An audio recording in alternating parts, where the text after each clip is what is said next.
La couche d'ozone, eh ben oui, c'est vrai qu'on en parlait beaucoup, mais il y a longtemps, il y a 30-40 ans, avec le trou de la couche d'ozone, on en avait très peur de ce trou qui s'agrandissait. Qu'en est-il aujourd'hui? Tu as plutôt une bonne nouvelle à nous annoncer. Oui, alors c'est vrai qu'on en parlait beaucoup. Dans les années 70-80, ça nous hantait, puis tout d'un coup, plus rien.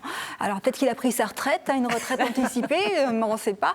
Mais en fait, non, il est toujours sous observation. Et les dernières observations, les dernières nouvelles, c'est qu'elles sont très bonnes. Il est en train de se refermer. Ah, très bien. Alors, avant de nous dire pourquoi, dis-nous, déjà, sans couche d'ozone, qu'est-ce qui se passerait? Ça sert à quoi, cette couche d'ozone? Exactement. Alors, la couche d'ozone, c'est simple. On prend la Terre, et puis on a l'atmosphère, et puis la stratosphère qui est au-dessus, donc entre 20 et 40 km au-dessus de notre tête, qui a une couche très fine, c'est la couche d'ozone. C'est comme un bouclier protecteur contre les rayons ultraviolets du soleil, les rayons les plus dangereux. C'est une sorte de protecteur d'écran total super protecteur pour nous. Et s'il n'y avait pas cette couche d'ozone, eh ben on serait tous cramés, c'est le mot. On ne pourrait pas vivre, en fait. On aurait des problèmes parce qu'il y aurait des cancers de la peau, cataractes. Toute la vie sur Terre serait détruite parce que ça détruit l'ADN. Les rayons ultraviolets détruisent l'ADN, ce qui fait que les cellules, aussi bien humaines que d'autres végétaux, par exemple, seraient détruites.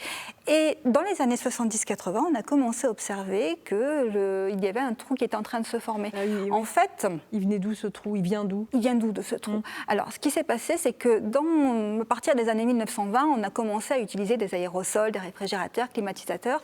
Et dans ces produits, on utilisait des CFC, chlorofluorocarbures. C'est un gaz qui permet de faire plein de choses et qui n'est pas nocif pour l'homme.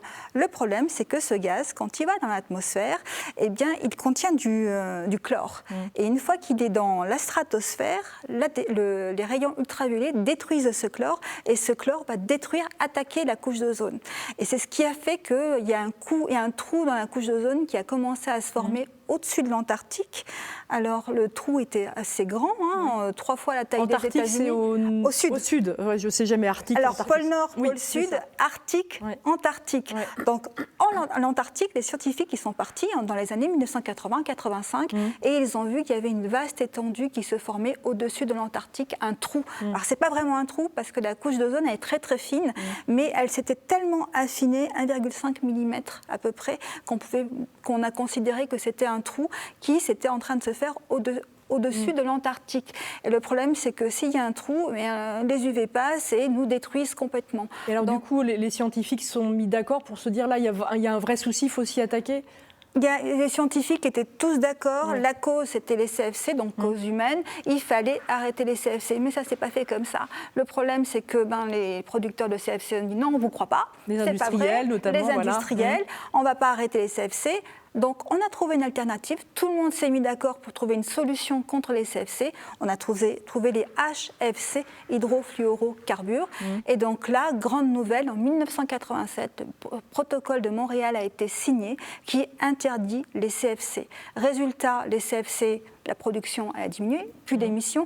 99% d'émissions de CFC, il n'y en a plus, n'a plus été faite. Le problème, c'est que les CFC, c'est un gaz qui se maintient pendant des décennies, et donc 30, 40, 50 ans. Aujourd'hui, on est 40 ans après le protocole de Montréal, et il y a des bonnes nouvelles. Aussi bien la NASA que l'Organisation mondiale de la météorologie ont donné des bonnes nouvelles. Les derniers rapports, donc septembre, l'OMM a dit que le trou se referme. Est-ce qu'il s'est complètement refermé ou pas encore? Pas complètement. Le trou est en train de se refermer. Il y a des endroits où il se referme complètement, mais en fait, il y a des périodes où il s'agrandit, il diminue. Et là, dernièrement, fin novembre, la NASA a dit que le trou était vraiment en train de se refermer et que d'ici à 2060, il se refermerait complètement normalement. Je trouve ça super ce que tu dis parce que ça montre qu'on peut résoudre des problèmes quand on est tous ensemble autour d'une table et qu'il y a un consensus finalement. Exactement. Et puis en plus, il faut se remettre dans les années 70-80 où les producteurs, tout le monde disait non, on ne vous croit pas, vous dites n'importe quoi, que la population, mais complètement, on parlait que de ça dans les années 80-90, disait non mais le trou dans la couche d'ozone, on va tous cramer, on va tous brûler. Et aujourd'hui, ce qui est formidable, c'est que ça marche. Voilà, donc peut-être à reproduire, on parle beaucoup des gaz à effet de serre, etc. Peut-être que si on arrivait à tous être d'accord et à faire en sorte que ça fonctionne, Exactement, c'est l'exemple. Ça peut marcher. C'est l'exemple à suivre. Merci Scheherazade pour cette